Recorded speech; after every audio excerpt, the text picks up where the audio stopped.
Millets recipe जागरूकता। खीरी में हुआ भव्य कार्यक्रम। केंद्रीय मंत्री ने किया शुभारंभ मिलेट्स व्यंजनों की कुकिंग प्रतियोगिता के विजेता पुरस्कृत। खिले चेहरे लखीमपुर खीरी।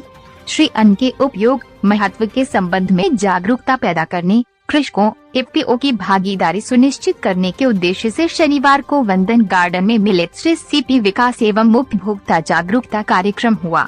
इस भव्य कार्यक्रम में एक तरफ जहां श्री अन्न के पोषक मूल्य खेती प्रसंस्करण पर चर्चा हुई, वहीं दूसरी तरफ जिले के नामचीन होटल व रेस्तरां सहित आंगनवाड़ी कार्यकर्तियों, स्वयं सहायता समूह एफपीओ एवं महाविद्यालय के विद्यार्थियों ने भी मिलेट्स व्यंजनों की कुकिंग प्रतियोगिता में हिस्सा लिया।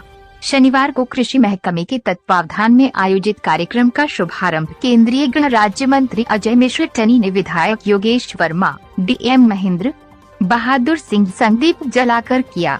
इस दौरान सांसद प्रतिनिधि जितेंद्र त्रिपाठी, जीतू, अरविंद सिंह, संजय, डीडी कृषि, अरविंद मोहन मिश्रा सहित कृषि महकमे के अफसर मौजूद रहे। केंद्रीय मंत्री अजय मिश्र टनी ने कहा कि श्री अन्न समृद्धि व समग्र विकास का माध्यम बन रहा है। इससे ग्रामीण अर्थव्यवस्था को भी लाभ मिलेगा। श्री अन्न देश के किसानों के लिए समृद्धि का द्वार, देशवासियों के पोषण की आधारशिला है। पीएम ने मिलेट्स मोटा अनाज को श्री अन्न कहकर प्रतिष्ठा दी है। श्री अन्न समूची दुनिया के लिए महत्वपूर्ण कृषि उत्पाद है। पोषक तत्वों से भरपूर श्री अन्न की खेती को सामान्य भूमि में किया जा सकता है। इसमें फर्टिलाइजर की आवश्यकता नहीं होती है। उन्होंने कहा कि डीएम के नेतृत्व में कृषि महकमे की पूरी टीम के प्रयासों के चलते रेसिपी का जो अनूठा प्रदर्शन यहाँ हुआ वह काबिले तारीफ है। उन्होंने कहा कि भारत ने योगा, आयुर्वेद एवं मिलेट्स श्री अन्न से पूरे विश्व को परिचित कराया। दुनिया आज इसे हाथों हाथ ले रही है। मिलेट्स के प्रयोग से जहां हम बीमारियों से बच सकते हैं, वहीं इससे प्रतिरोधक क्षमता में भी वृद्धि होती है। ये स्वादिष्ट होने के साथ ही स्वास्थ्यवर्धक है। इस दौरान केंद्रीय मंत्री ने विधायक योगेश वर्मा, दम महेंद्र बहादुर सिंह के संग श्री अन्न व्यक्तिगत भोज्य पदार्थ, होटल रेस्टोरेंट, कैटर्स भोज्य पदार्थ, समूह भोज्य पदार्थ, एफपीओ भोज्य पदार्थ और महाविद्यालय भोज्य पदार्थ के स्तर पर हुई प्रतियोगिताओं में अपनी रेसिपी के अनुसार प्रथम, द्वितीय और तृतीय स्थान प्राप्त करने वाले विजेताओं को पुरस्कृत किया। वहीं इंटरमीडिएट एवं स्नातक स्तर पर हुई श्री अन्न प्रश्नोत्तरी प्रतियोगिता में विजेताओं को पुरस्कृत कर सम्मानित किया। रेसिपी प्रतियोगिता में निर्णायक की भूमिका में वाईडी कॉलेज की डॉक्टर ज्योति पंत की अध्यक्षता में रॉयल प्रूडेंस कॉलेज डॉक्टर शून्य अशु वर्मा, गुरु नानक कन्या विद्यालय से श्रीमती शुभ्रा, कृषि वैज्ञानिक doctor Visen, doctor Suhail, doctor विवेक पांडे ने निभाई। डीएम ने किया आह्वान। श्री अन्न उत्पादन के लिए आगे आए किसान। डीएम महेंद्र बहादुर सिंह ने कहा कि मिलेट्स आधारित उत्पादन के उपयोग से थाली में जो पोषक तत्वों का अभाव है उसे पूरा किया जा सकता है। बीमारियों से लड़ने में श्री अन्न की बड़ी भूमिका है। उन्होंने डीडी कृषि के नेतृत्व में आयोजित श्री अन्न रेसिपी कार्यक्रम के विजेता और प्रतिभागियों को शुभकामनाएं दी। मौजूद किसानों से श्री अन्न उत्पादन के लिए आगे आने का आह्वान किया। इनको मिला श्री अन्न रेसिपी के लिए खिताब। होटल रेस्टोरेंट कैटर्स भोज्य पदार्थ प्रतियोगिता में अतिथि रेस्टोरेंट प्रथम, कम्फर्ट इन द्वितीय, एलाइट इन ने तीसरा स्थान प्राप्त किया।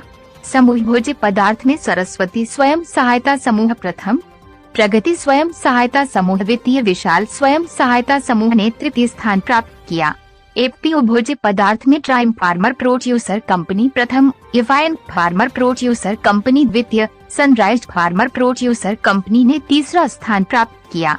महाविद्यालय भोज्य पदार्थ में युवराज दत्त डिग्री कॉलेज ने प्रथम और रॉयल प्रूडेंस कॉलेज ने द्वितीय स्थान प्राप्त किया।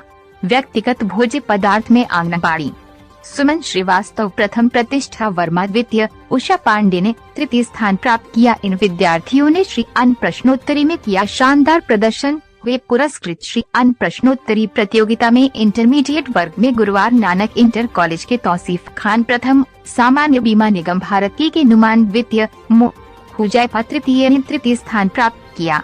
स्नातक वर्ग में वाईडी कॉलेज की आयुषी अग्रवाल प्रथम, आर्य कन्या डिग्री कॉलेज की मीनू यादव द्वितीय, शिवम रस्तोगी ने तृतीय स्थान प्राप्त किया। कृषि वैज्ञानिकों ने बताए श्री अन्न के फायदे। कृषि वैज्ञानिक डॉक्टर पीके बिसेन और डॉक्टर विवेक पांडे, डॉक्टर सुहेल ने कृषकों को श्री अन्न के उपभोग के फायदे बताते हुए अवगत कराया गया कि विश्व पटल पर आज श्री अन्न के उपभोग में वृद्धि हो रही है।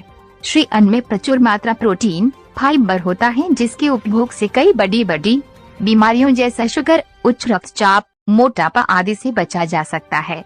कृषकों को श्री अन्न के उपभोग एवं उत्पादन के बारे में जानकारी देते हुए बताया गया कि श्री अन्न शरीर को स्वस्थ रखने के सबसे सस्ते साधन है। इनके सेवन से इंसान तमाम प्रकार की बीमारी से बचा जा सकता है। कृषकों के आकर्षण का केंद्र बने मुन्ना जादूगर। कृषि विभाग द्वारा आयोजित कार्यक्रम में नामचीन मुन्ना जादूगर कृषकों के आकर्षण का केंद्र रहे।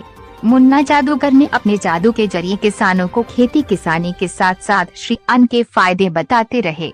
इस दौरान उन्होंने किसानों का खूब मनोरंजन किया। खीरी से कृषक दल उत्तराखंड रवाना। केंद्रीय मंत्री ने दिखाई झंडी किया रवाना। शनिवार को जिला मुख्यालय से केंद्रीय गृह राज्य मंत्री अजय मिश्र टनी ने विधायक सदर योगेश वर्मा, डीएम महेंद्र बहादुर सिंह संग उप श्री अन्न पुनरुद्धार योजना के अंतर्गत कृषि विभाग की अगुवाई में 50 कृषकों के दल को श्री अन्न तथा अन्य कृषि संबंधी नवीनतम तकनीकी जानकारी के लिए गोविंद बल्लभ पंत कृषि एवं प्रौद्योगिकी विश्वविद्यालय पंतनगर एवं विवेकानंद पर्वतीय कृषि अनुसंधान संस्थान अल्मोड़ा के लिए बस को हरी झंडी दिखाकर रवाना किया गया।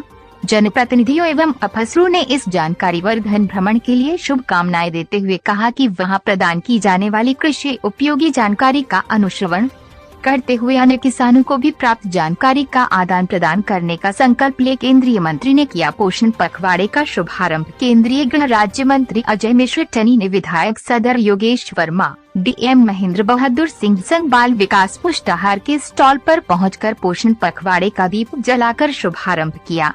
डीपीओ भारत प्रसाद ने बताया कि 9 मार्च से 23 मार्च तक पोषण पखवाड़ा चलेगा।